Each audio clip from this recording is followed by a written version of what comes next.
So, hi guys. Before we get started with today's pizza video, I wanted to talk just a little bit about investing. And I think I've said this before, but you can see I got my little Republic of Gamers shirt because I bought an expensive gaming machine, expensive gaming monitor, and you see the nice 4K screen I can see from my desk, which is pretty much straight ahead. But the point is that when there aren't really good investments to make and you've come from a 10-year bull market, it's time to take some money out and enjoy it. We don't invest just to have money, we invest to make our lives better.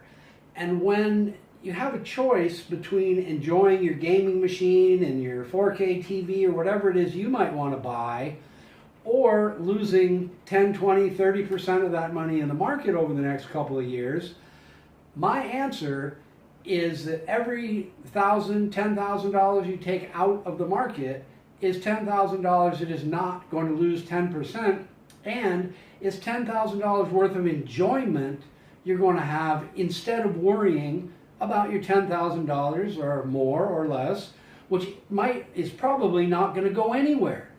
It's going to bounce around. Ooh, the market went up, then it lost 600 points yesterday. It's all tenuous and speculative and nobody really knows. But what you do know is if you buy some things that you really enjoy, it's money well spent instead of money bouncing around going nowhere causing you headaches. So I really encourage you, one, because of inflation, buying stuff now will be cheaper than buying it later, and two, because as you pull money out, a little bit of your money out of your investments and enjoy it during these kinds of tenuous times, bear markets, flat market, whatever you want to call it, I'm sure we're all in agreement it's not a raging bull market. So spend some of that money now, save money up as you go along, and reinvest again once we know there's a bull market. That's my advice. And anyway, I wanted to thank you for watching the video, but I forgot to say that in my pizza video. So I hope you enjoyed the pizza video, and thanks for watching. Guys, today I'm going to make a pizza in my Charboy oven. I made a test run yesterday and it worked out pretty good. You can see I burnt the cordite thing just a little bit. But before I even get going on the pizza, I like to smoke some of the ingredients. I got some buffalo mozzarella, you can see green pepper, tomato, and I'm going to cold smoke it. So I'm just going to start a tiny, tiny little fire and get it going. But one of the things I wanted to show you is, remember my old barbecue? The reason I bought those other two, but look at this, man. I reconditioned it, and it's pretty much brand new looking now.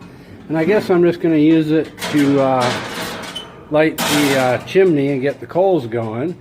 But don't that look great? Anyhow, I'll show you some more as I get going on my pizza. And you know, I guess yesterday's pizza, the only thing that saved it is I'm pretty good at making pizza sauce. So the sauce was really good, but the dough, I don't have a pizza paddle, so I ended up making a calzone instead. But anyway, I guess if it's a big failure, I should have filmed it and showed you that. No point in always showing your successes on YouTube, right? So anyway, I'm going to fire this thing up and get going here. We'll get the chimney going, get some coals ready. Remember, this is going to be a cold smoke, not a hot smoke. So you can see there we're pretty cold, and we're smoking up a storm here. I guess you can see that, right? And we got lots of smoke for our vegetables. You see, with the green pepper, I just cut the top off and turn it upside down because I don't want it to dry out, right? We want a nice juicy vegetables on our pizza. So we're going to smoke it for not very long, not very hot. And, you know, you can see I cut the tomatoes pretty thick so they'd be okay. I got my mozzarella. That'll form a little skin you can take off. And it won't be long at all before that stuff's all done. And we can make a pizza.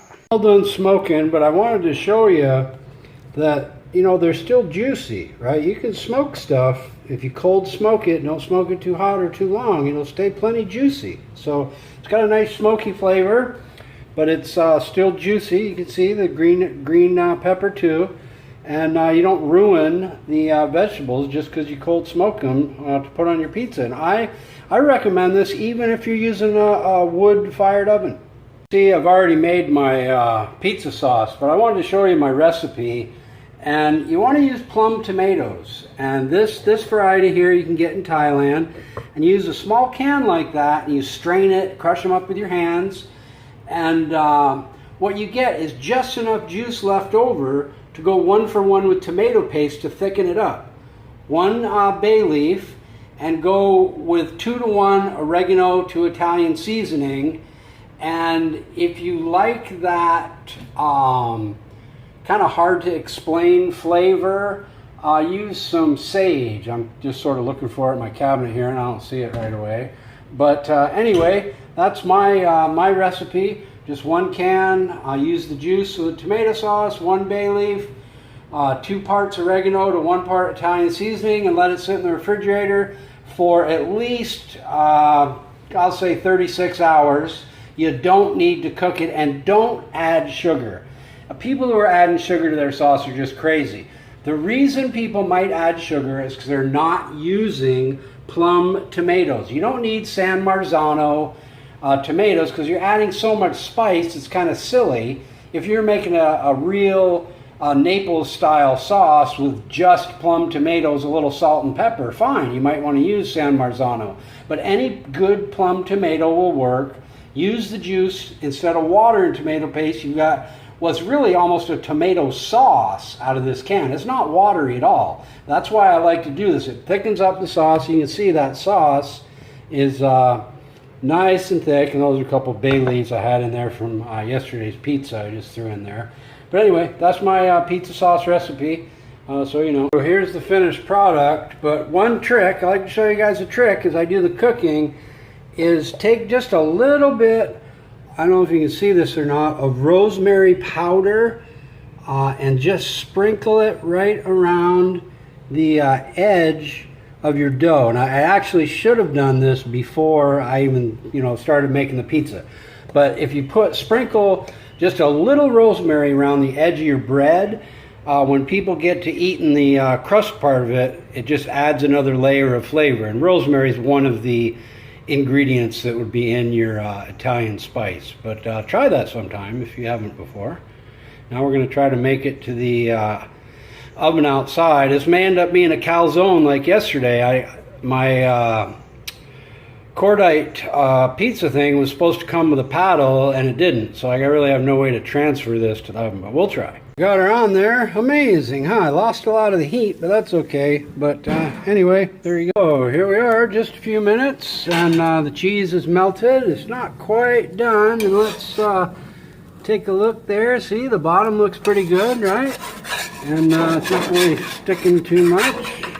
Yeah, this worked. This is like 1,000 times better than yesterday's first try, believe me.